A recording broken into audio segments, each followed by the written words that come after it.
Anthony Green now, who's been covering elections at the ABC for more than 35 years, I think, Anthony, isn't it? So you're very well placed then to tell us when was the last time we saw these two parties part ways? Well, there were bitter disputes between the two parties in the 1980s, particularly in Victoria, where there was a bitter dispute between the two parties at state and federal level, and in Queensland, where the National Party rolled over the top of the Liberal Party and almost wiped them out. And that led up to the 1987 election campaign when Joe Bielke-Peterson ran a campaign to try and transfer to Canberra, forced the federal coalition to split. Well, the Queensland National Party members split. The New South Wales Nationals didn't. And John Howard said, we can't have half you, half in and half out. And the coalition lost the 1987 election because of that split.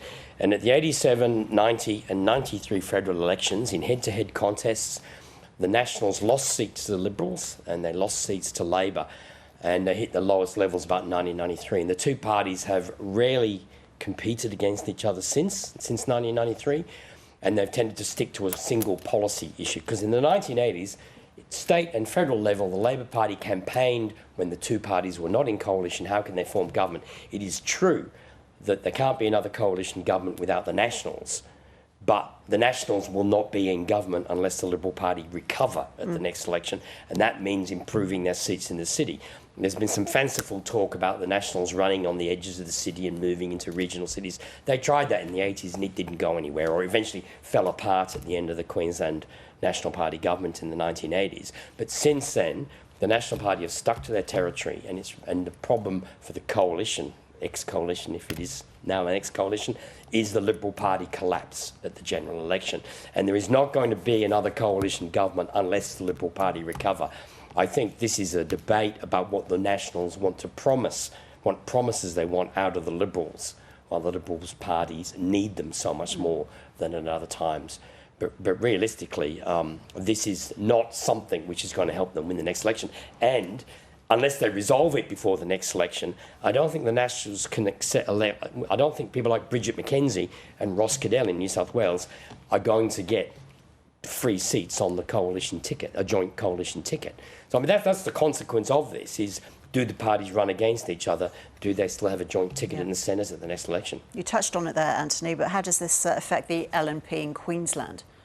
Well, I mean, the interesting thing with the LNP was the Nationals-Liberals split in Queensland that led to the 87 split in the federal coalition, and also played a part in why John Howard initially opposed the creation of the LNP.